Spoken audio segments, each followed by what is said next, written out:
Hello students. तो student हम differentiability discuss करेंगे। न्यू चैप्टर हम स्टार्ट किए हैं। तो सबसे पहले दो टर्म समझने हैं स्टूडेंट, एक डिफरेंशिएशन और एक डिफरेंशियबिलिटी। डिफरेंशिएशन को हम हिंदी में अवकलन बोलते हैं स्टूडेंट्स, और डिफरेंशियबिलिटी को हम हिंदी में अवकलनीयता बोलते हैं। तो किसी फलन का डिफरेंशिएशन किसी पॉइंट पर जब निकाल लिया जाता है उसी को अवकलनीयता बोलते हैं। तो स्टूडेंट क्लास 11th में आप सभी लोग डिफरेंशिएशन पढ़े हैं, लेकिन वो किसी पर्टिकुलर पॉइंट पर नहीं पढ़े हैं। जैसे मान लीजिए कोई फंक्शन है y is equal to x cube और उसको x के रिस्पेक्ट में हम डिफरेंशिएट कर रहे हैं, तो dy dx is equal to 3x square हो जाएगा, है ना। जब वो 3x स्क्वायर हो जाएगा स्टूडेंट्स, तो उसी को क्या बोलते हैं, differential coefficient of y with respect to x बोलते हैं, या उसको हिंदी में बोलते हैं स्टूडेंट x के सापेक्ष फलन y का अवकलन गुणांक, है ना। ये पढ़ते हैं और उसी को हम अवकलन बोलते हैं, है ना। तो यहां पर क्या है स्टूडेंट, यहां पर एक पर्टिकुलर पॉइंट आपको दे देगा और कहेगा कि इस पर्टिकुलर पॉइंट पर आप जो है फलन का अवकलन ज्ञात कीजिए, है ना। जैसे स्टूडेंट देखिए, मैं थोड़ा डिफरेंस बता दूं। मैं ये कह रहा हूं स्टूडेंट कि अगर कोई function y is equal to x cube है और इसी को x के रिस्पेक्ट में डिफरेंशिएट कर दीजिए, dy dx it becomes 3x square हो गया, है ना। ये 3x स्क्वायर हो गया। अब स्टूडेंट्स हम ये कहें ये dy dx is equal to 3x square, और ये आप क्लास 11th में पढ़े हैं, क्लास 11th। और क्लास 12th में क्या पढ़ेंगे, 12th में आपको ये कहा जाएगा कि student y is equal to x cube, dy dx at the point x equal to 2 find out, ये दे देगा। x इक्वल टू 2 पर dy dx फाइंड आउट करना है, तो कैसे फाइंड आउट करेंगे, इसको पहले dy dx कर लीजिए, dy dx is equal to 3x square dy dx at the point x equal to 2 it become 3 into 2 square is equal to 3 into 4 is equal to 12 answer हो गया, है ना। तो आंसर इसी पैटर्न को हम अवकलनीयता बोलते हैं, जिसको हिंदी में डिफरेंशियबिलिटी कहते हैं। स्टूडेंट्स इस रूल को आप जब पॉलिनोमियल फंक्शन होता है वहीं लगाते हैं। देखिए ये पॉलिनोमियल फंक्शन है ना, मतलब बहुपदी फलन है। बहुपदी फलन में तो कुछ करना नहीं है, उसको डिफरेंशिएट कर देना है x के रिस्पेक्ट में, और एट x इक्वल टू 2 पर dy dx का वैल्यू फाइंड आउट कर लेना है। लेकिन स्टूडेंट अगर ब्रांच फंक्शन हो जाएगा तो ये रूल नहीं लगा पाएंगे। तो इसीलिए स्टूडेंट आप लोगों को हमें left hand differentiation, right hand differentiation समझाना है ना। तो उसको समझाने से पहले स्टूडेंट सबसे पहले हम डिफरेंशिएशन का डिफिनीशन बताएंगे, यानी अवकलन का डिफिनीशन बताएंगे। फिर उसके पश्चात अवकलन से हम कैसे अवकलनीयता प्राप्त करते हैं उसको सिखाएंगे। फिर अवकलनीयता दो तरह से होता है, एक जो है LHD होता है, एक RHD होता है। यहां तक हम डिस्कस करेंगे। तो चलिए स्टूडेंट डिस्कस किया जाए, है ना।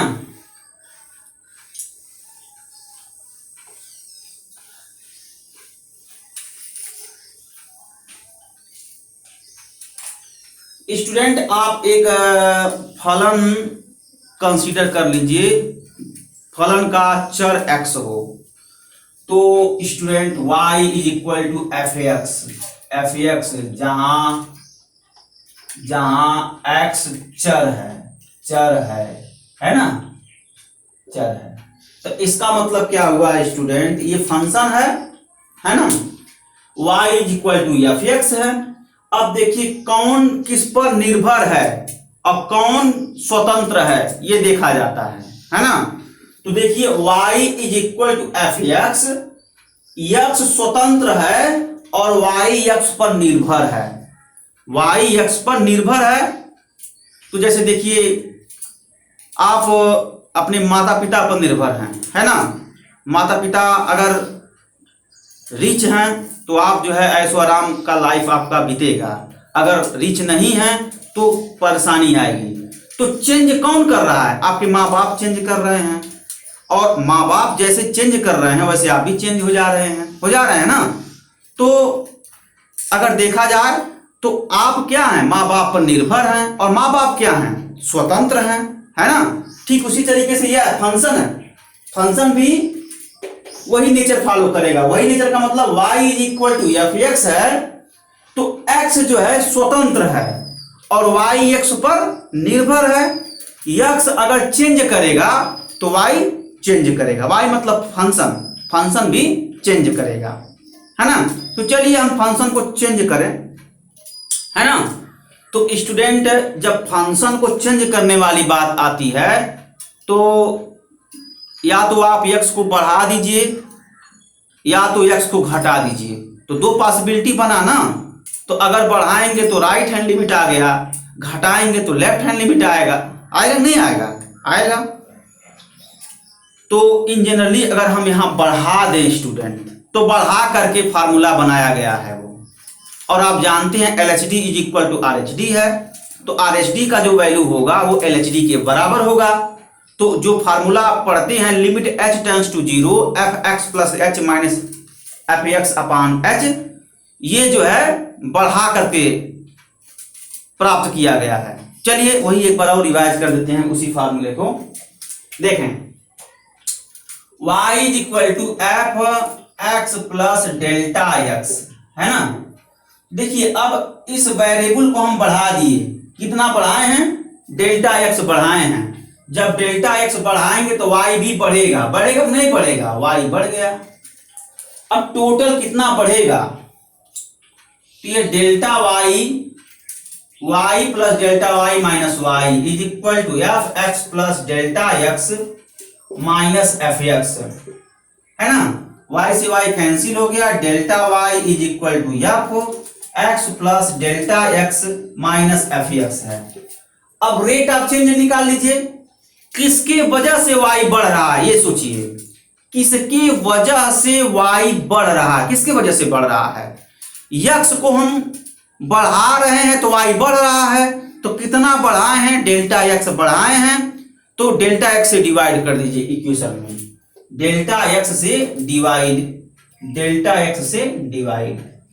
और ये देखिए x को डेल्टा x बढ़ा रहे हैं, और डेल्टा x क्या है, वो मिनिमम क्वांटिटी है। इसका मतलब ये हुआ जब x वेरिएबल बढ़ा रहे हैं तो स्लाइटली बढ़ा रहे हैं, मतलब बहुत ही अल्प क्वांटिटी बढ़ा रहे हैं, एक बैग बहुत लार्ज वैल्यू नहीं ले रहे हैं, अल्प क्वांटिटी ले रहे हैं।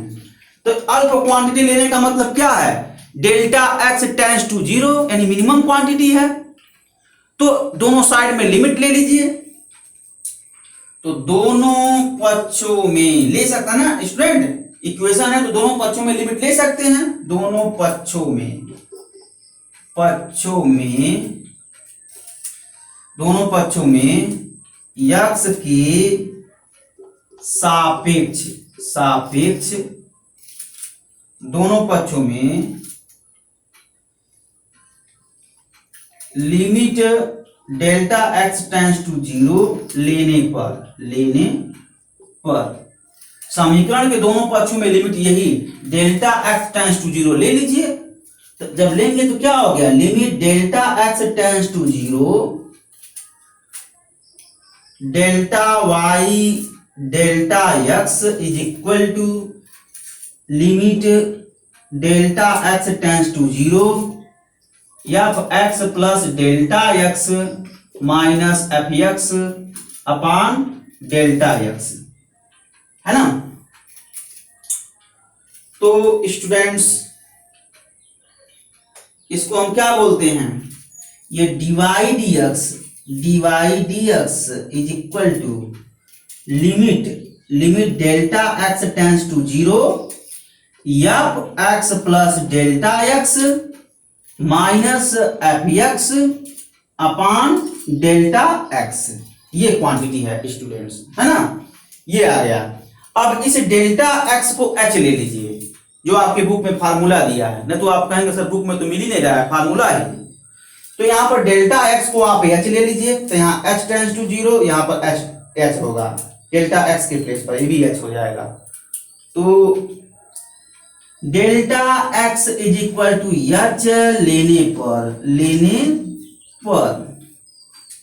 पर ले लीजिए।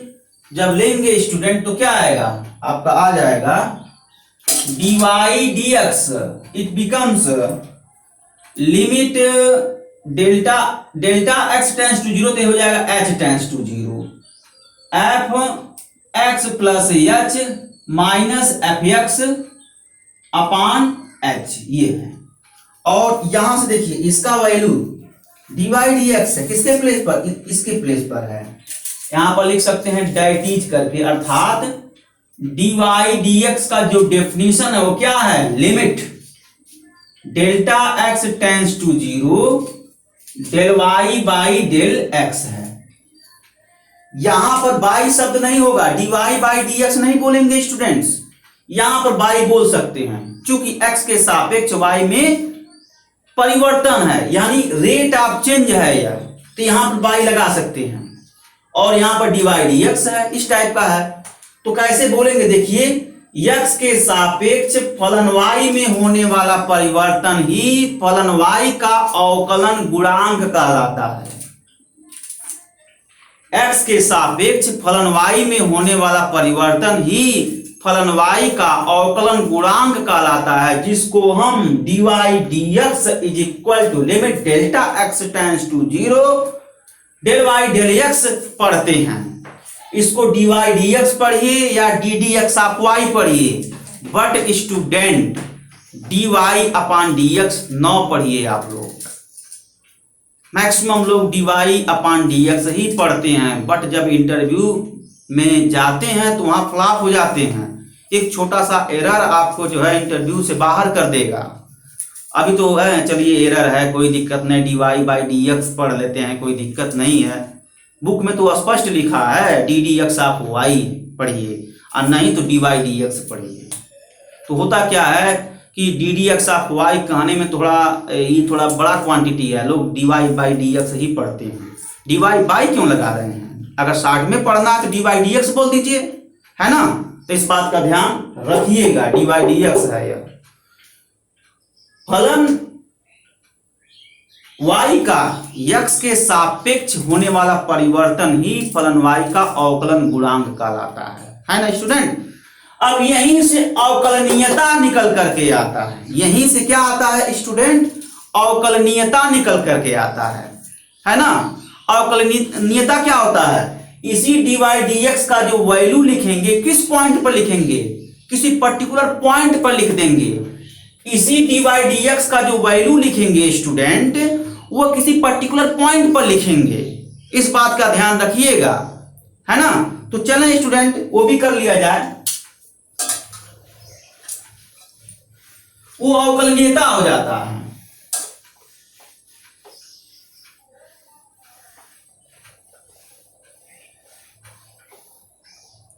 देखें ये आपका जो वैल्यू हो गया, देखें dy dx at the point x equal to a limit h tends to 0। आप देख रहे हैं स्टूडेंट, मैं क्या किया हूं, x tends to student at x is equal to a पर dy dx का वैल्यू फाइंड आउट किया हूं। At x is equal to a पर dy dx का वैल्यू फाइंड आउट हम कर रहे हैं। तो स्टूडेंट जहां पर x है ना वहां पर a पुट कर दीजिए। इसी रिलेशन में स्टूडेंट जिस प्लेस पर x है उस प्लेस पर a पुट कर दीजिए, तो फलन का अवकलनीयता निकल जाएगा। अवकलन अवकलनीयता में यही अंतर होता है। अवकलनीयता फलन का अवकलन किसी पॉइंट पर ले लेते हैं तो अवकलनीयता हो जाता है, ठीक है। और अवकलन इन जनरल पॉइंट होता है, जैसे ये इन जनरल पॉइंट है ना, और ये पर्टिकुलर पॉइंट है, ये अवकलनीयता है, मतलब डिफरेंशियबिलिटी है ये, है ना। तो देखें f a plus h minus f a upon h हो गया, है ना।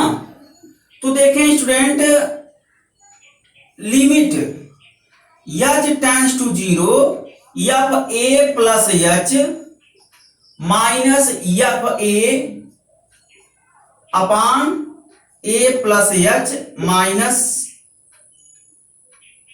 ए, है ना।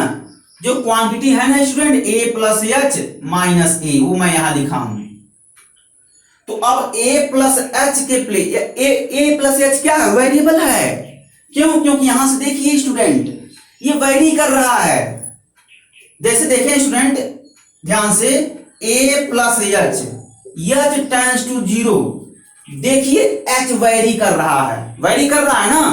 चाहे मिनिमम भले हो रहा है, लेकिन देखिए जब एच मिनिमाइज होगा तो ए प्लस एच भी मिनिमाइज होगा, मतलब वेरी करेगा। ये तो वेरिएबल हो गया। और इसी वेरिएबल को हम अगर x से डिनोट कर दे, क्या हर्ज है स्टूडेंट बताइए?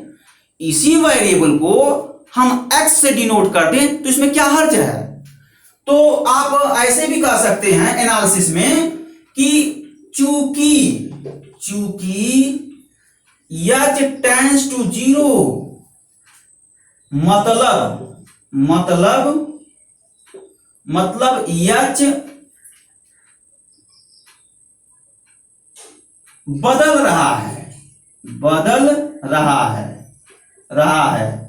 आप इसको अंग्रेजी में बोल सकते हैं h वेरी कर रहा है ना, बदल रहा है। तो जब h टेंड्स टू 0, h बदल रहा है तो a प्लस h भी बदलेगा।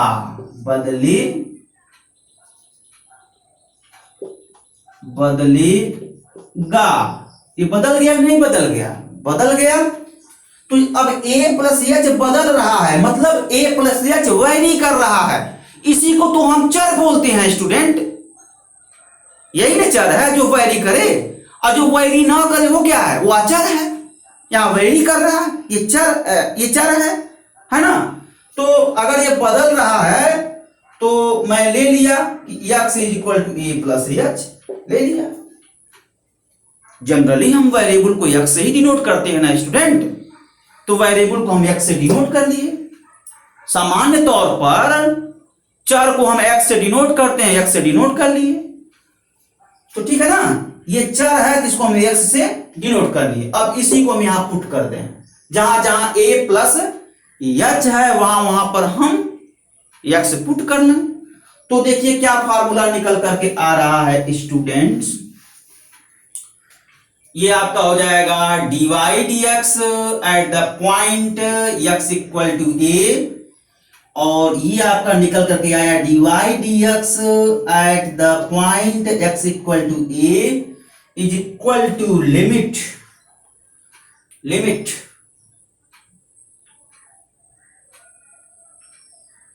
अब देखिए यही वेरिएबल है ना स्टूडेंट, ये वेरिएबल है।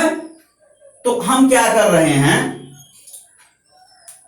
ये जो वेरिएबल है जरा गौर से देखिएगा स्टूडेंट, यहां भी लिमिटिंग का केस है, x equal to a plus h, ये वेरिएबल है। जरा स्टूडेंट हमको ये बताइए, अगर h टेंड्स टू 0 है which imply x tends to what, x कहां जाएगा? जैसे जैसे h मिनिमम होगा स्टूडेंट, वैसे वैसे x a की तरफ अप्रोच करेगा, और जब h 0 हो जाएगा तो x a हो जाएगा नहीं हो जाएगा? It means that h tends to 0 which imply x tends to a, यही होगा। तो अगर हम a प्लस h के प्लेस पर x लिख रहे हैं और h को टेंड्स टू 0 बोल रहे हैं तो x भी टेंड्स टू a होगा। तो जब लिमिट यहां आप प्लेट करेंगे तो x टेंड्स टू a और ये हो जाएगा f x minus f I upon x minus a. तो देखिए स्टूडेंट, ये भी डिफरेंशियबिलिटी का फार्मूला है और ये भी डिफरेंशियबिलिटी का ही फार्मूला है ना, ये चीज। तो मैं नोट में शॉर्ट में कर दिया हूं, लेकिन यहां मैं एक्सप्लेन कर दिया, है ना। ये भी डिफरेंशियबिलिटी का फार्मूला है और ये भी डिफरेंशियबिलिटी का फार्मूला। ये कहां से निकला है? जो आप 11th के क्लास में यहीं तक पढ़े थे, यहीं तक जानते थे, वो क्या है? वो किसी पॉइंट पर डिफरेंशिएशन था। वहां पर पॉइंट निर्धारित नहीं था, कोई जनरल पॉइंट था, और यहां पर पॉइंट निर्धारित है। तो देखिए यहां से मैं ये प्राप्त कर लिया। सामान्य तौर पर यही ज्यादा यूज होता है, इसी को आप लोग याद करेंगे, इसी को आप लोग याद करेंगे, है ना, यही याद करेंगे, यही होता है इसमें, और कुछ नहीं होता है। अब आपको हम बताएंगे स्टूडेंट, यक्स से अगर ए तक पहुंचेंगे तो कितने रास्ते हैं पहुंचने के लिए? इनफाइनाइटली मेनी रास्ता है ना। यक्स से ए पर पहुंचने के लिए लेफ्ट से भी पहुंच सकते हैं, राइट से भी पहुंच सकते हैं, या कोई पाथ, कोई कर्व बनाकर पहुंच सकते हैं ना। इनफाइनाइटली मेनी वे है। X tends to a, x को ए पर अप्रोच कराना है तो इनफाइनाइटली मेनी वे से अप्रोच होगा, है ना। तो सामान्यतः दो पाथ अपनाते हैं। यक्स से चलेंगे, ए तक पहुंचेंगे, एक बाएं साइड से चलें और एक दाएं साइड से चलें। और जब बाएं साइड से चलेंगे तो लेफ्ट हैंड डेरिवेबल आएगा, और जो दाएं साइड से चलेंगे तो राइट हैंड डेरिवेबल आएगा स्टूडेंट्स, है ना। चलिए left hand derivable, right hand derivable find out किया जाए।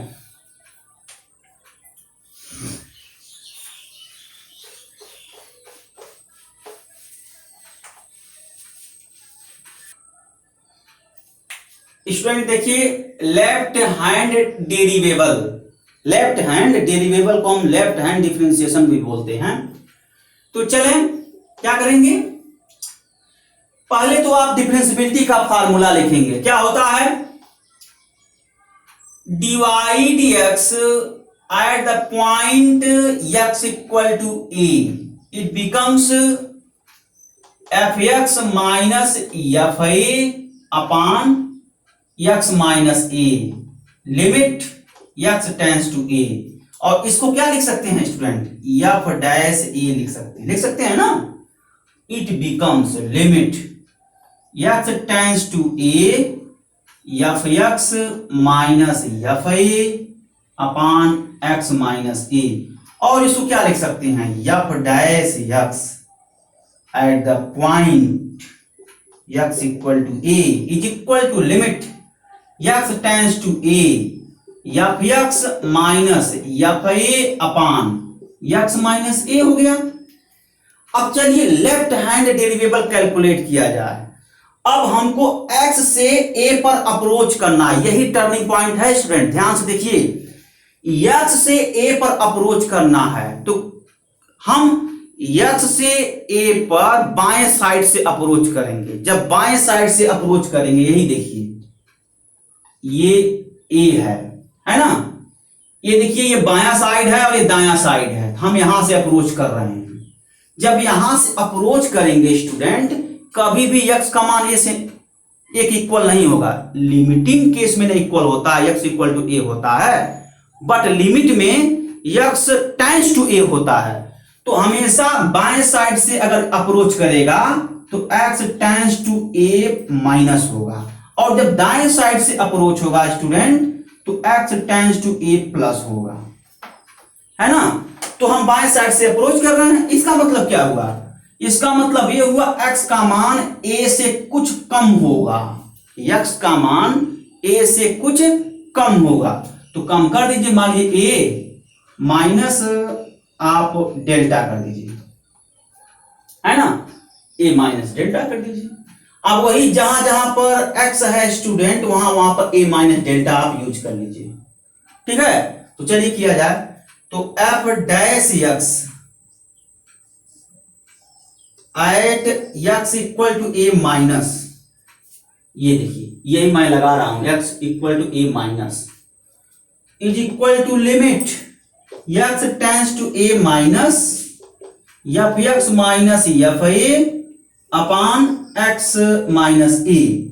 अब ओपन कर लीजिए, जब x के प्लेस पर a माइनस डेल्टा यूज करेंगे तो delta tends to zero use करेंगे। It means that student limit delta tends to zero,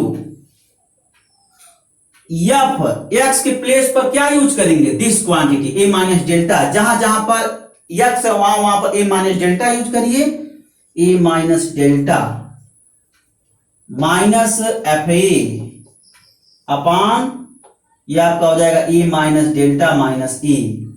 तो a से एक कट जाएगा ना, a से एक कैंसिल आउट हो जाएगा, बचा क्या, limit delta tends to zero f a minus delta minus f a upon minus delta. देखिए एक्स के प्लेस पर एफ टेंस टू, देखिए यहां से एक्स के प्लेस पर ए माइनस डेल्टा मैं यूज किया हूं, ए माइनस डेल्टा, और यहां भी लिमिट आप लेना पड़ेगा, limit delta tends to zero, यहां भी लिमिट रहेगा और यहां दोनों साइड में f dash a minus delta और limit delta tends to zero. अब लिमिटिंग केस जब ले लेंगे तो यहां पर लिमिटिंग केस लेंगे तो f dash a minus zero आएगा। नोट में मैं डायरेक्ट लिमिटिंग केस ले लिया था शॉर्ट में, यहां तो मैं एक्सप्लेन कर दिया ना, ये बात है ना। देख लीजिए ध्यान से कैसे किए हैं। अब आइए आगे। अब स्टूडेंट्स ये आपका हो जाएगा f dash a minus zero. देखिए लिमिटिंग केस ले लिए, डेल्टा के प्लेस पर जीरो रख लिए, है ना।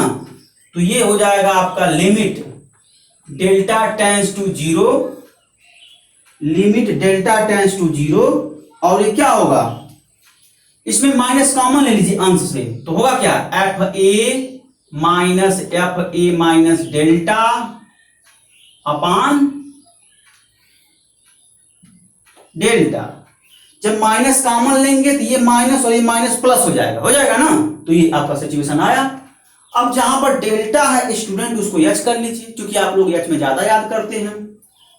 तो स्टूडेंट्स आपका क्या हो जाएगा, f dash a minus zero is equal to limit delta tends to zero f a minus delta, delta के प्लेस पर हमने क्या बोला है student, h tends to zero करने के लिए यहां एच कर लीजिए, है ना, अपॉन एच हो जाएगा। यहां तो चाहिए लिख लीजिए we taken delta is equal to h. अगर डेल्टा को एच मान रहे हैं तो delta tends to zero which imply h tends to zero. ये आपका है स्टूडेंट लेफ्ट हैंड डेरिवेबल का फार्मूला। इसको आप लोग याद करेंगे, यही फार्मूला लगा करके हम प्रॉब्लम सॉल्व करेंगे ब्रांच फंक्शन का, तो इसको आप लोग याद कर लीजिएगा, ठीक है ना। तो स्टूडेंट आज के लिए बस इतना ही। कल के लेक्चर में हम right hand derivable find out करवाएंगे। Okay student, thanks.